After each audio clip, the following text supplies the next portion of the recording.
on the sea for 3 days, and it's the first time we've been on the sea that long without being on land. So we splurged a little and paid to spend the night at a really nice marina. And they have AC showers. Look. It's like in a building, a real building and everything.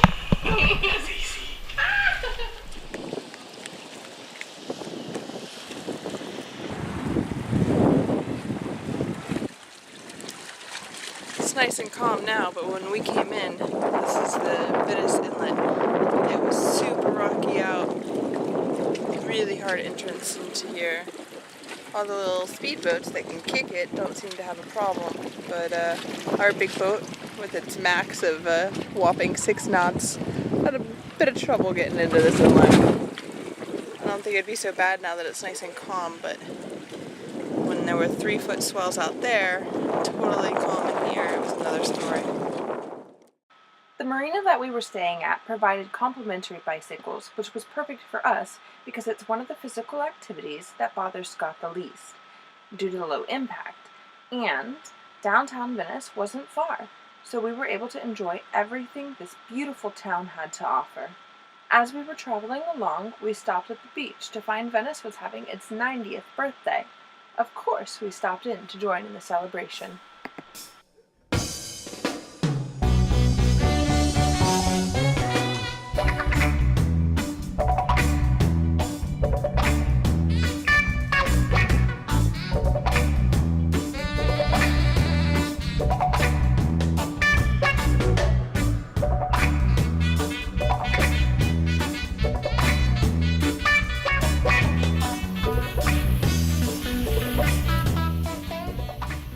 We decided to stay another day in Venice before we headed up to Tampa.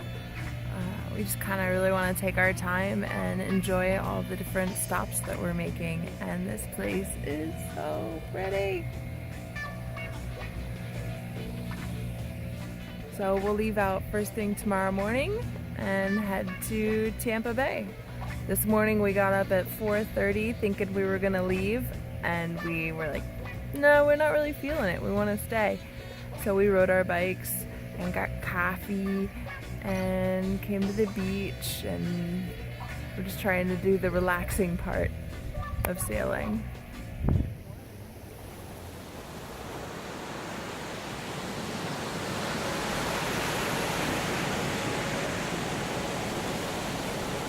I feel super accomplished today. I took advantage of being at a dock and I did all of our dishes, all of our laundry. I filled up all the water tanks. I of course made meals. I uploaded all of our video onto all of my video clips onto my computer so I can finally start editing, because there's no time when you're sailing. Not really.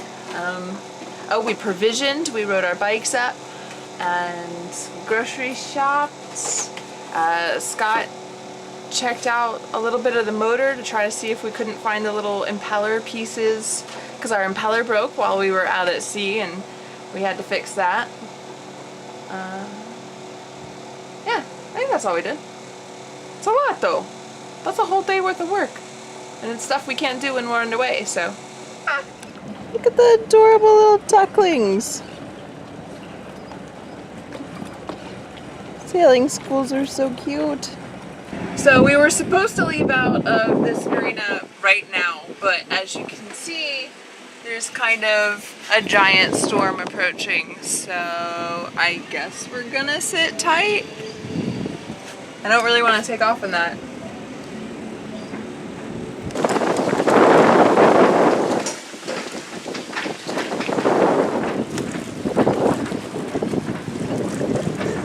You tying it down, baby? We're not making more. The storm lasted through the night, so we took off the next morning from Venice Inlet to Tampa Bay. The sailing was smooth and the waters were calm. We found a snug little anchorage in Manatee River next to Sneed Island. Yeah. So we're at the Tampa Bay Inlet, and I don't know if you can see it on the video, but it is really shallow at the Passage Key Inlet.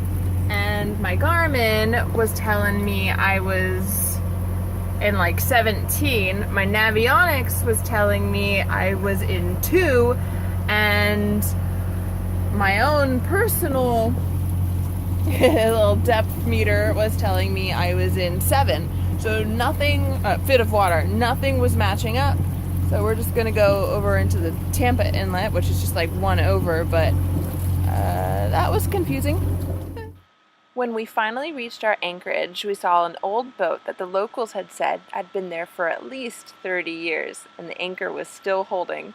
We also found out that on Sneed Island behind us, there was an Indian burial mound, so we thought we'd dinghy over and check it out.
Goodbye to our beautiful anchorage and heading off to Clearwater, where we're not quite sure where we're going to anchor yet because we can't really find a good anchorage that we feel good about, so we'll see what we end up doing.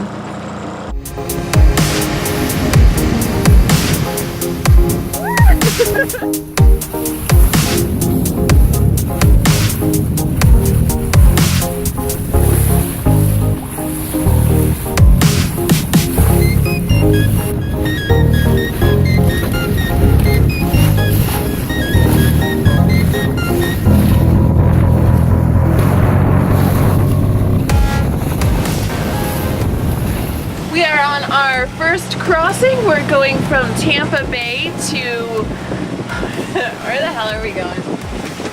St. George, which is on the way to Panama City Beach. We just got blessed by some dolphins jumping at our bow, which made me very excited. We were sailing for a little while, but the wind moved and it's straight on our nose. We would have had to tack back and forth so far that it would have doubled our time. So we just went ahead and took the sails down, and we're motoring along, and this will also be our first night moving on Moksha, not anchored anywhere. So lots of really exciting things. Are you excited? Oh yeah, very excited. Very first sunset at sea.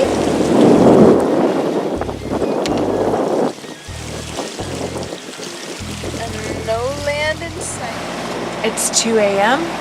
I'm topping off the first hour of my third 3-hour shift. I'm very, very sleepy. Scott got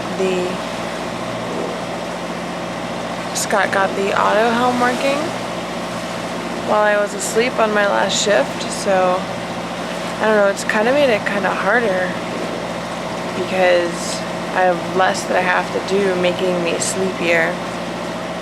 So I check the dials and the gauges like every 10 seconds, and I've been doing exercises in between to keep myself awake.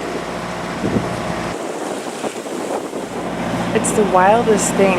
When I'm scanning the horizon during my shift, my eyes, they keep creating black spots and assigning them a shape, like an outcropping of trees or something. And it's like my mind doesn't want to accept that it's just a flat horizon all the way across. It's the wildest thing. I'm just now starting my fourth 3-hour shift. I I started about 30 minutes early because Scott wasn't feeling that well, so I just took over for him a little early, but because of that, I get to enjoy my first sunrise while underway, which is awesome. And then last night was super magical. Around 4 a.m. a whole quadrant, group, I'll say group of dolphins came and danced at my bow in like the glowing seas, basically, from the moonlight, the stars everywhere. It was magical. It was amazing.